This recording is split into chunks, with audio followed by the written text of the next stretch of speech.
Good morning, કેમ છો બધા? મજામાં થઈ ગયા હતી અને ચાલો ધાનેરા થોડી વારમાં આવી ગયા આપણે ધાનેરા દુકાન ગપોન વસનો રડા નારિયેલ છોડવા માટે. અને તારીએ જાતા હતા ભોયરામ, ક્યું જાતા હતા એ ખબર નહીં. તારીએ ઘોડા નીચે તો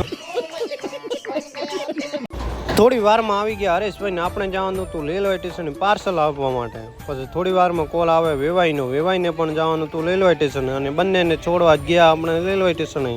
ફાઇનલી આવી ગયા રેલવે સ્ટેશન ને વેવાઈને છોડીને આપણે ઉપડી ગયા મોન ગપ્પો પાછા ફરવા માટે. કેમ કે ગપ્પાનો આજ વારો છે નાસ્તાનો ને ગપ્પો કે હું જ્યુસ પાવ એટલે મોન ગપ્પો પીવા આવી ગયા જ્યુસ પીને આવી ગયા ગેરેજ વાળા ભાઈ. કેમ કે કાલ જવાનું આપણે રાજસ્થાન એટલે બાઇકની થોડી ચેન હમી કરાવી લીધી. થોડી વારમાં આવી ગયા દુકાને ને ફટાફટ કરી પાર્સલ પેકિંગ અને થોડી વાર પછી આવી ગયા નરેશભાઈ આવી ગયા ગરમા ગરમ ચા પીને હું ઉપડી ગયો પાર્સલ આપવા માટે. કેમ કે ટાઈમ થઈ ગયો 6 વાગી ગયા અને આવી ગયો મારુતિ કુરિયરમાં મોનાભાઈ પાર્સલ આપે જતો તો દુકાને મળી ગયા વચમાં ધવલભાઈ શાકભાજી લેતા આ શું કરેલા